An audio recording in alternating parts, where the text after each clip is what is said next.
जी हाँ दोस्तों, आपके बीच में लाया हूँ ऑल इंडिया बार परीक्षा 2021 जो कि आपका एग्ज़ाम होने वाला है 10 दिसंबर को।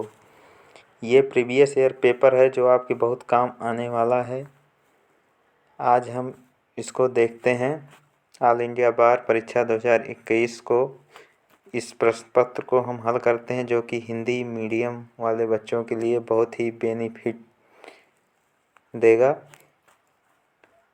तो हम स्टार्ट करते हैं।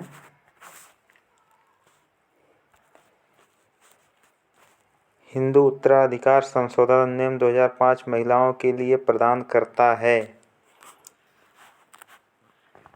पुरुषों के साथ तालमेल पर अधिकार, अपने माता पिता से अपने भाइयों के साथ कृषि भूमि में विरासत का अधिकार, अपने मृत पति की स्वाग्राहित कृषि भूमि का उत्तराधिकार, उपरोक्त सभी। तो जी हाँ दोस्तों, इसमें उपरोक्त सभी क्वेश्चन सही है। हिंदू विवाह अधिनियम की धारा 25 का प्रावधान है। इसमें क्वेश्चन से आंसर है अस्थायी गुजारा भत्ता और भरण पोषण। तीसरा क्वेश्चन देखते हैं। एक हिंदू पत्नी अपने बच्चों के साथ रह रही थी और अपने सभी बच्चों का रख रखाव और भरण पोषण बहुत सालों से अपने पति के बिना किसी सॉरी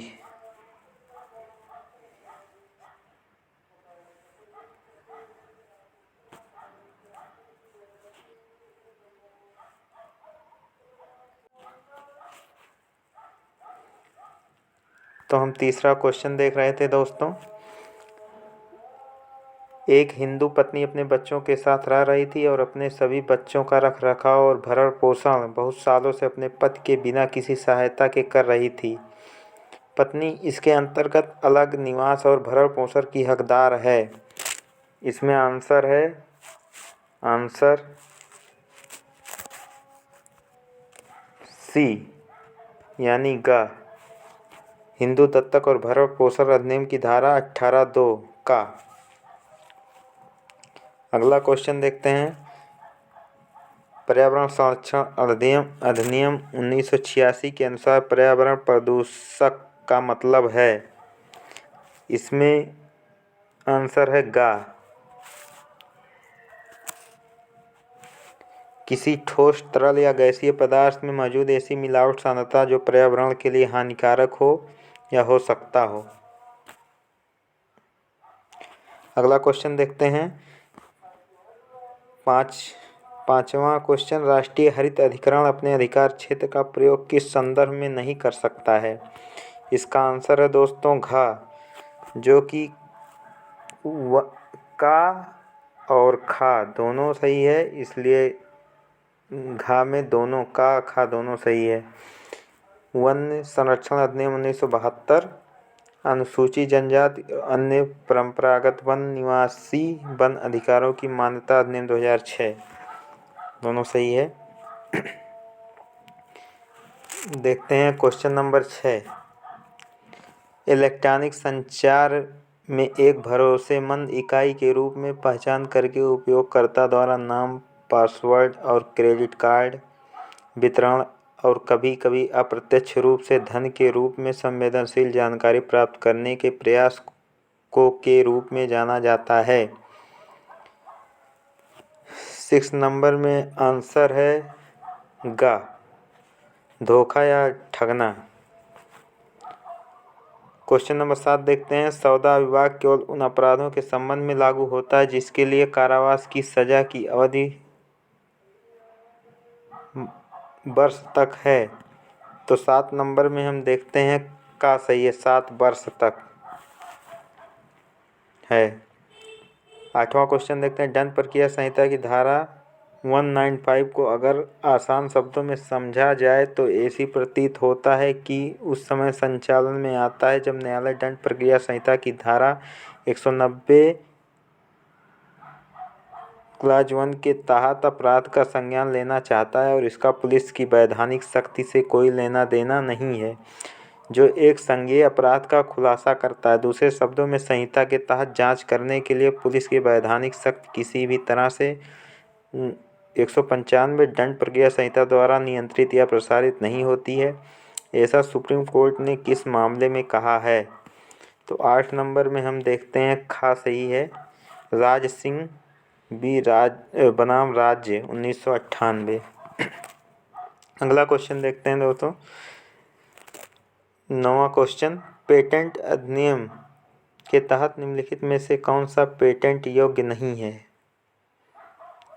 9 में क्वेश्चन घ सही है, उपरोक्त सभी। कृषि उद्यमी का तरीका, एकीकृत परिस्थितियों की स्थलाकृत सूचना की प्रस्तुति।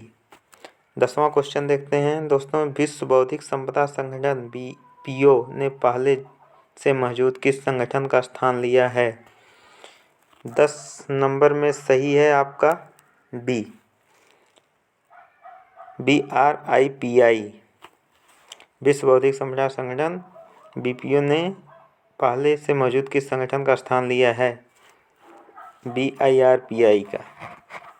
11वां क्वेश्चन देखते हैं, UNCITRAL मॉडल कानून नियम मध्यस्थता अधिनियम का हिस्सा नहीं है, ताकि अधिनियम के प्रावधानों को बाधित करने के लिए एक सहायता बन सके, ऐसा इन मामले में माना गया है। 11 क्वेश्चन का आंसर ए है, union of India East Coast bold visitor and engineers limited. अगला क्वेश्चन देखते हैं दोस्तों, 12वां क्वेश्चन,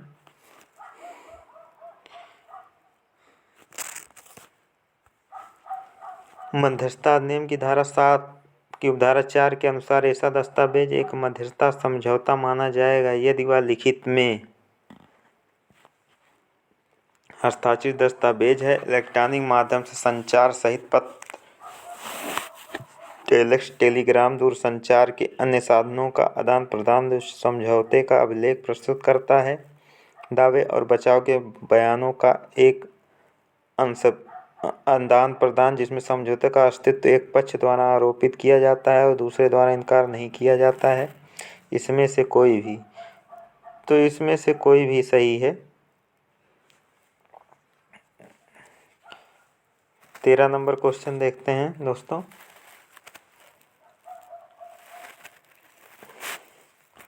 मध्यस्थता समझौते से आपत्ति करने के लिए अधिकारी को अधित्तेजन का उल्लेख मध्यस्थता और सुलह अधिनियम की किस धारा के तहत किया गया है? तो 13 नंबर का आपका सही है खा 4, धारा 4 में किया गया है। अगला क्वेश्चन देखते हैं दोस्तों, 14 नंबर। ये सभी क्वेश्चन बहुत ही इम्पोर्टेंट है आपके AIBI 2023 all India bar council 2023 के एग्ज़ाम के लिए बहुत ही महत्वपूर्ण है। 14 नंबर क्वेश्चन देखते हैं, मिथ्या या तंग करने वाले दावों या प्रतिरक्षाओं के लिए प्रतिकारात्मक खर्चे का आरोपण का विवेचन है। 14 नंबर में बी यानी खा सही है आपका, सिविल प्रक्रिया संहिता 35A में यानी का में विवेचन किया गया है। अगला क्वेश्चन देखते हैं, 15 नंबर, सिविल प्रक्रिया संहिता के तहत कौन सा प्रावधान प्रतिवादी पर समन की प्रतिस्थापित सेवा से संबंधित है? नियम 5/19 का, अधिनियम 5 नियम 20, अधिनियम 5 नियम 19।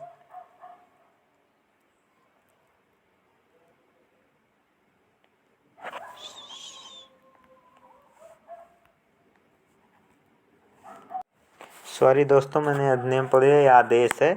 हम 15वां क्वेश्चन फिर से रिपीट करते हैं। सिविल प्रक्रिया संहिता के तहत कौन सा प्रावधान प्रतिवादी पर समन की प्रतिस्थापित सेवा से संबंधित है? आदेश 5 नियम 19, आदेश 5 नियम 20, आदेश 5 नियम 19, आदेश 5 नियम 21। तो 15वें नंबर में आपका सी सही है, आदेश 5 नियम 20। 16 क्वेश्चन देखते हैं, जनहित याचिका की उपयोगिता है। डी, इसमें डी सही है। उदारीकृत लोकस स्टडी, गैर प्रतिकूल कार्यवाही, प्रक्रियात्मक अपेक्षाओं का उदारीकृत किया जाना। अगला क्वेश्चन देखते हैं 17वां नंबर।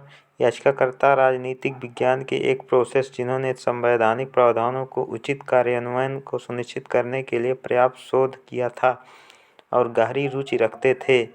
बिहार राज्य द्वारा विधायिका की स्वीकृति प्राप्त किए बिना कई अध्यादेश को प्रख्यापित करने की प्रथा को चुनौती दी। अदालत ने माना कि याचिकाकर्ता को जनता के सदस्य के रूप में अनुच्छेद 32 के तहत याचिका को बनाए रखने के लिए पर्याप्त सरोकार है या मामला संबंधित है।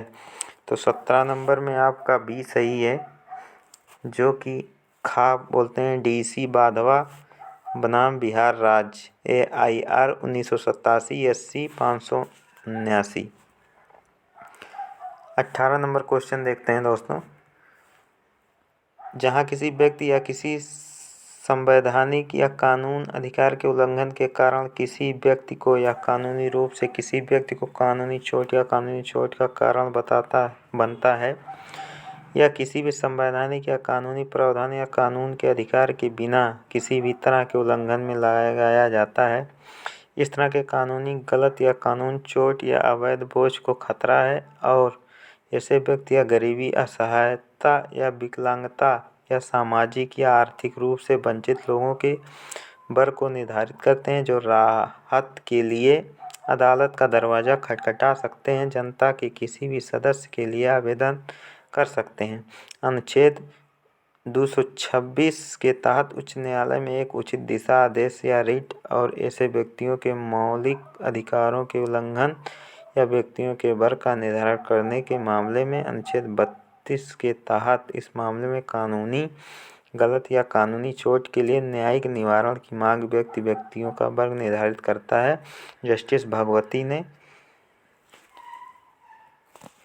किस मामले में कहा था? तो इसमें आंसर है दोस्तों 18 में सी गा, SC गुप्ता बनाम भारत संघ में।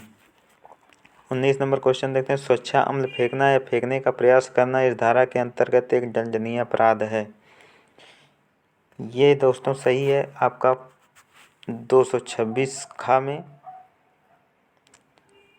326 खा में स्वच्छा अम्ल फेंकना या प्रयास करना के अंतर्गत दंडनीय अपराध है। अगला क्वेश्चन देखते हैं दोस्तों। एक कुल्हाड़ी से काम कर रहा होता है, कुल्हाड़ी उखाड़ कर उड़ती हुई नज़दीकी खड़े एक आदमी को लगता है और वो मर जाता है। एक के द्वारा उचित सावधानी नहीं बरते जाने के कारण ए के द्वारा किया गया क्या है? तो इसमें अपराध कोई नहीं है अगर उचित सावधानी बरतता है।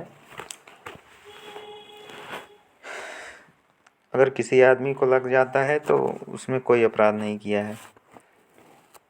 दोस्तों ये वीडियो बहुत ही लंबा हो जाएगा, आज हम 20 नंबर तक ही करेंगे। अगले वीडियो में मैं आगे का वीडियो आपको दूंगा। यदि आपको अच्छा लगे तो आप चैनल को सब्सक्राइब करिए और लाइक करिए। धन्यवाद।